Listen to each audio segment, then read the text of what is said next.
Hey, and welcome back. Another buying and selling tip video. I've been doing a lot of these lately, so I hope you guys are enjoying them. Hope you'll comment down below. Always trying to find different videos I never did before, and hopefully draws more viewers to my channel because I don't think I'm a boring guy. I know I sit in this chair all the time. That's all I do and stare at the screen. But meh, meh. Don't like it. Sorry. There's other YouTube channels for you. I'm a funny guy. Um, so I want to talk about cards. And cards are a good thing to get into, a bad thing to get into. You can make a lot of money. You can also get stuck with a lot of inventory as well. But it's easy to get rid of them. Because I think there's always people always looking for cards and going in and out of the business because it's very, very unstable, I think, idea of a business. So it really is. I mean, people who try and open stores, um, normally it doesn't work out. Normally, I mean, if you get lucky and you get your, uh, let's say you get customers that come in and you, keep them happy. You get orders for them, buying hobby boxes and like that. It can work out. But if you don't have that, you're going to end up at a flea market trying to sell off the rest of your merchandise, or you're going to end up losing money probably trying to sell off the rest of your cards. So I'm going to give you tips on, okay, so you're trying to make money on eBay. You're trying to do, you're just trying to make, turn a profit with cards. So cards aren't a very hard market to get into. Really, they're not. I'm actually getting on Listia.com, which I just did, I believe I uploaded. Yeah, that video was uploaded. The video about Listia, and I believe I talked about video games in that one. Um, Check out that video. Listia is a great website. I went into detail. I think I explained it right. If I didn't, go to the website. Definitely check it out. And you can definitely, see what it's all about. But I've been getting cards off of there, and a lot of times they're in decent condition. A lot of them aren't in like brand spanking new, but I've come across a couple wrestling cards that I got. I got a Zack Ryder autograph card, I believe from 2010, and it was in really good shape. It was in probably, it was in really good shape. Like I couldn't really see any, I couldn't see any wear on it. So it looks really, really good. The corners, and I know the corners are the main thing you want to look at. When you're getting cards, and when you're buying online, that's the bad thing about buying online. So I would suggest you to go to like Walmart or a hobby store that sells cards, sports cards, trading cards, movie cards, if you're going to buy cards. Um, but for a variety, you can get on eBay, try and find, packs of cards in a lot. That's probably your best bet to get into cards. Um, Now, newer cards per se, I would probably go for maybe trying to find some of the smaller cards, start out there, and trying to buy them and just resell them at basically the face value that you paid for it. And you're probably going to lose money when you first start out doing cards if you do it that way. Um, but in order to make money, I think that you're really going to have to hit cards and packs is really the good way to start. So let's talk about the cards that you should stay away from. If you're buying card packs, stay away from anything in the 90s, the early 90s. I would say anything probably, I would say 94 and lower. I would stay away from. There was a big mass production and this counts for baseball cards, and I don't know if football cards was really produced that much during them because I don't remember seeing a lot of football cards back in the day. In that time, I guess they probably was. I mean, I would just really just be safe and not buy any sports cards from that era. Um, yeah, because they really, really mass produced like basketball, baseball.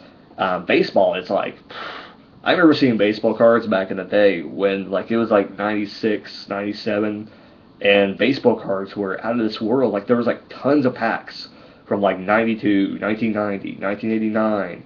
91, 92. They were all over the place, and there was like a bunch of different card companies. Um, and there's still quite a few now. If you probably went to a hobby store, there probably would be a lot. But if you go to Walmart, you're going to see probably Tops. You're going to see, I think Fleer is in Walmart. I think. You can actually get them at Dollar Tree, so that's a good place where I started, and I actually hit a couple cool cards. I don't think I got anything worth really much money. I think I got one that ended up being worth like maybe $1 or something like that. And cards are a bit odd because if you want to really get into cards, I mean really get into cards, you're gonna have to buy a price guide. Now, you want to find one that covers all the sports, but I don't know if there is actually one out there. I've kind of fell out of the scene a little bit, so, and you got to think there's been a lot of years since cards have come this way, all this way. It's 2013, so there's a lot of years there, and every year there's a card set from all these different companies for every sport. And then also sometimes they make like extra sets, like Flair will make this, and then they'll make Flair Platinum, and then they'll make Flair something else, blah, blah, blah. Topps will do the same thing. They'll have maybe two other subs, not really sets, but two different card sets like that year, and they'll call them different stuff, like Topps something like, stars of basketball or stars of baseball, or they'll have something else. And then also these companies have like all other brands that they break off, and it's still like I know a good thing is Panini. They have Panini basketball cards, and they have Panini threads, I believe, and then they have I think also something else that is like I think it's like American Heritage or something. I'm thinking that may be right, American Heritage, and it's actually basketball cards as well, but it's made by Panini, so they make different sets and such like that. So there's a lot. There is a lot in each thing. So now I believe you have to buy it like for every sport that you got. So if you're really going to get into it, buy these probably about every. I would say to be safe, I would probably buy them at least every 6 months. If you want to wait until like all the seasons, all the sets come out after they've been out for a while, buy one then. So then you got it, whatever. But I mean, I wouldn't buy them. They come out with them, I think, about every 3 or 4 months. I'm thinking that's when they come out with them. I know it's not every year, I don't think, because, well, it may be. I'm not sure when the actual magazines come out. But anyway, I'm getting sidetracked here. But yeah, you get a price guide, basically, is what I want to tell you. Look for a good price guide. Beckett's usually the best. They're more expensive, but they are the best. There is online price guides you can get, and if you're really going to get into it, I probably would buy a subscription to it because I think it's like cheaper to get online or something. And you can do that. Beckett actually has, I think, a subscription service where you can just look online. Probably would be better to do that. So there's different cards out there. There's basketball, there's baseball, there's football. Those are the main sports cards. Any other hockey, I don't know how big the scene is. Racing, I don't know how big the scene is for the cards. But I wouldn't just stay in one genre. I would spread out. I would get a bunch of different cards. But you want to look for like the ones with like raised lettering, holographic. Those are the ones that are going to get you more money. And a lot of times you can find out the value on Amazon and eBay. Amazon, I'm not too sure about right now because I was looking for cards on there and I was finding more stability on Amazon. But every single card is almost worth $1 on Amazon. So it's like, that's ridiculous. I know not every card is worth $1 on Amazon. Or I know it's not worth $1. So, yeah. So a lot of rookie cards you want to hold on to. You want to put them on there probably. If you want to be safe and see, how much cards are going for, like I said, get a bunch of rookie cards together, put them in a lot, put them on eBay, see how much they go for. Make your money that way. That would probably be a safe way. Put them at $1, see what happens. If anything, remember how much you paid for them and then record how much you sell it for. I know that's what my plans are when I do start selling things, again, is that I'm going to keep a record so I know how much money is made, so I know how much I'm making, per year and such like that.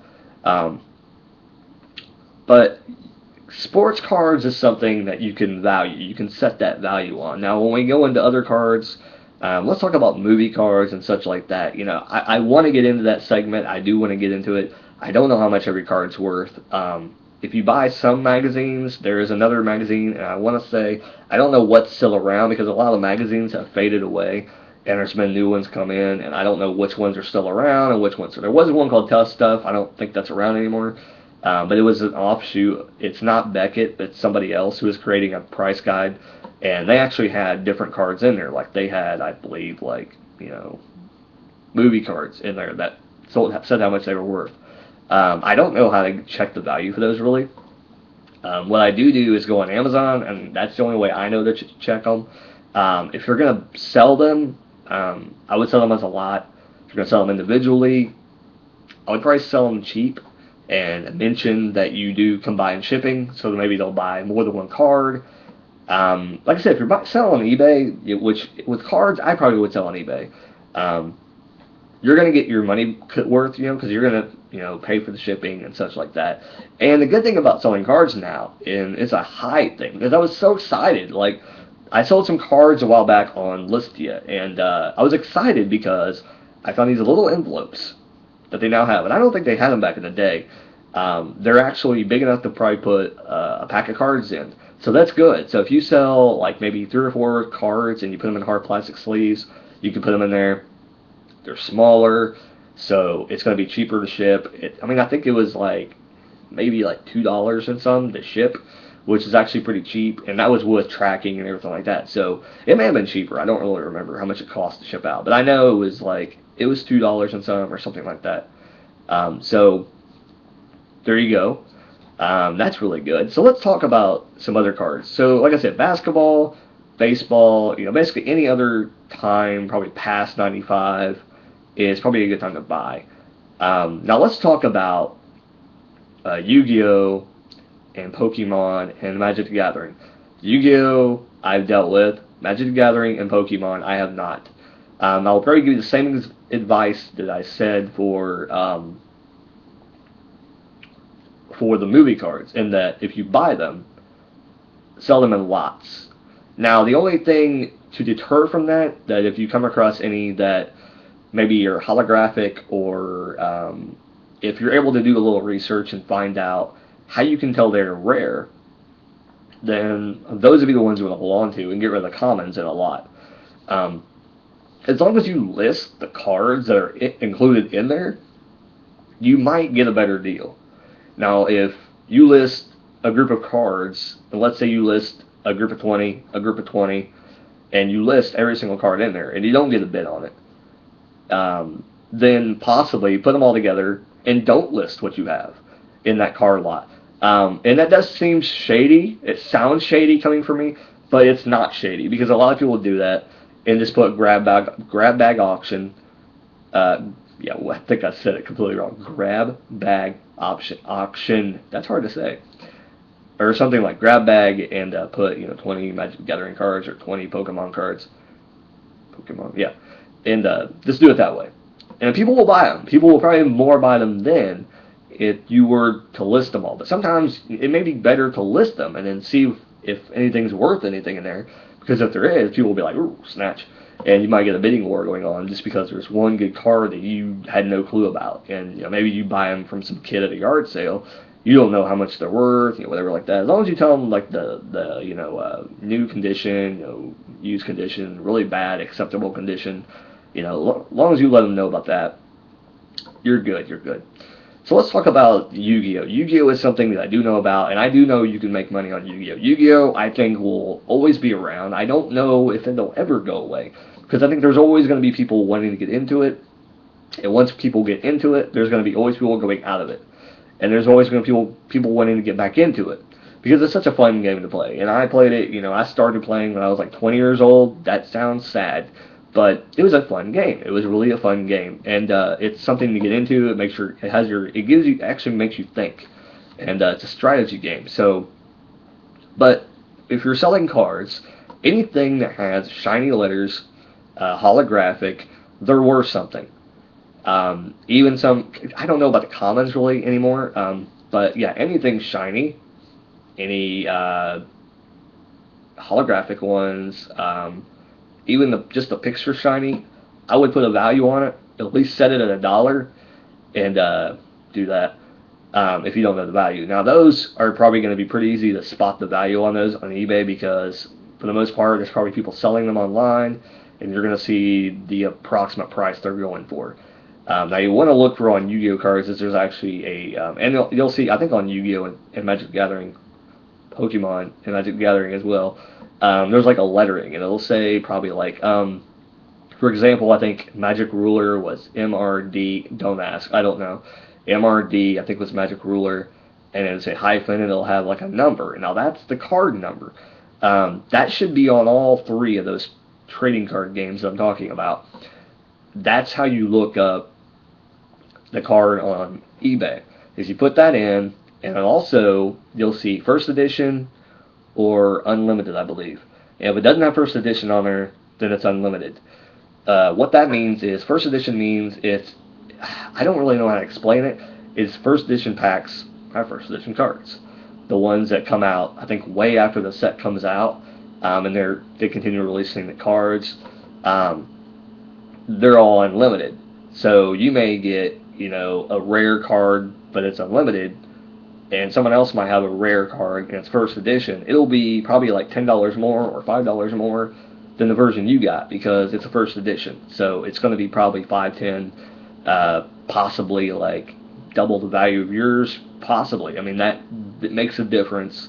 For people who play the game, it's not going to make a difference, but so they'll get whatever version they want that's cheapest. So, like I said, find out what you have, and there you go. That's a good set value.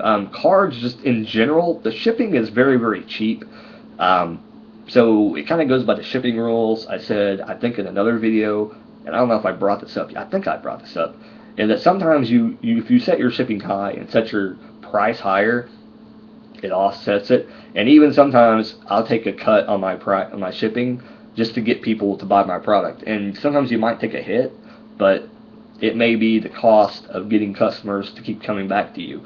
And maybe they'll continue to buy from you. I've had a couple customers, I think in the past, come back to me because of that. And I don't know for sure, but that's the reason why I think, because I charge less shipping, and I think I lost like $1 every time. But I took that loss, and I thought like, well, if they're going to buy more from me, I'm going to get more money. So I did get that, and I would get people that would buy from me constantly because my shipping, I think, was a little low, and I took a hit every time, but I made money. I did make a little bit of money off of it, and a lot of those cards, either I got from trading or I just got them from hitting them in a pack. So I paid, and I used before I actually sold as well, at least a couple times, or decided that it wasn't for me, for my certain deck that I was creating. So those are pretty good tips for cards. What cards to buy, that's all up to you. Baseball cards, basketball cards, whatever team, if you see something for a good deal, get it. If it's a name you've heard of, if you're not a sports fan, if you're a lady that really don't know sports very well, and you're not sure if you want to get into, the sports card world or anything like that, stay it safe. Get cards that have the price already on them. Like maybe go to a flea market, somebody has like a bunch of dollar cards, pick them up. Resell them. Maybe it's something to bring people to your shop, just turn around, flip them, and sell them for maybe a quarter more, or sell them for the same price, just to see if you can get people into your booth for that. Same thing with cards, packs of cards. Ask how much a box is. How much you'd sell the whole thing for. Some people might make you a deal. You can get boxes off of eBay, brand new boxes. That's something to do. And you can also do things with packs of cards. Open them up, find out what you get. Put the rares on there, and you'll know the special cards and sports cards too, because they'll have like, there'll be gold lettering or silver lettering, and they'll have all this kind of wording on it, and it'll look good. Like the one that looks the best in the pack, it's the special card, because most packs are gonna have at least one special card in them, and that goes for any sports card. If you get some with like that don't have a special card in it, then I wouldn't buy the pack anymore. But I know I got one card and one pack of cards, and I didn't get anybody. But I think I got like Chris Bosch was the only one I got. It wasn't really worth anything. But I know people will like Chris Bosch, and if I put that on eBay, it would probably fly. It would probably go like really quick. First because they won the championship this year, but anyway, like I said, do your research, figure out what people like, figure out who won the World Series, who won the playoffs. Go for those players because they're going to be hot. People are going to probably want them. Things like that. You can do easy research on these kind of things. And like I said, Yu-Gi-Oh! I told you to just right there make notes of what I just said. That's a pretty good start right there. And the more you get into it, the more you'll realize you can make a lot of money on Yu-Gi-Oh! Because whether the cartoon is hot or it's not, people are still playing the game. Magic the Gathering, same way. That's been going on probably, I think, like 5, 6, 7 years before Yu-Gi-Oh! It was going. And it's still going on today. So if that tells you anything. And Pokemon, I thought was dead, and it's now coming back. And I think it's hotter than Yu-Gi-Oh! Right now. So from what I'm noticing right now, I don't play Yu-Gi-Oh! Anymore. I don't play any trading card game anymore. So like I said, I'm away from that market, but I know you can make money off of them. There you go. Wrestling cards is another thing, and I'll just talk about that real quick. And I know I'm getting into 20. It was going to be a lot. I warned everybody I was going to be doing this, and it was going to be a long video. Wrestling cards is another big thing. People will, and wrestling cards didn't used to be collectible. They started adding autograph cards now to the packs. So now they have become collectible. So, and I think wrestling cards would even be collectible even if they were in kind of like not so good shape either. Because of just wrestling fans are like rabid. They are rabid. I'm not joking. Anything wrestling related, pick it up. And I'll do a video probably on wrestling related items, and I'll probably be a little off base on it, but I'll tell you what I can about them. But yeah, wrestling cards, definitely, if you see any, I would pick them up. Whatever condition they're in, I mean, unless they're like, bent in half and somebody tied a bow with one of them, I probably would stay away from them. But if they're in decent shape, I would probably pick them up. Even if they had a couple corners bent, I would still pick them up, as long as they're not charging like $5 for like a Ric Flair card from the 1991 set, because the rule still applies with the wrestling cards with the old 90s era thing. If you see, there's certain sets. If you see a purple pack, run, because that's not a good pack to get. Yeah, I'll show you a card from that set in the wrestling related video that I'll do here shortly. So thank you for watching. This has been a cards kind of thing, and I hope I opened your eyes to cards, sports cards, movie cards, whatever. There's a market. You can get into it. You can make money on eBay. You can lose money. But that's just like anything. So I hope I open your eyes to sports cards and such. If you have any questions, comment down below. I've been through this. I've tried to make money. I've collected them. I did everything in this little niche. There you go. Thank you for watching, and this has been another buying and selling tips for cards. And keep rocking.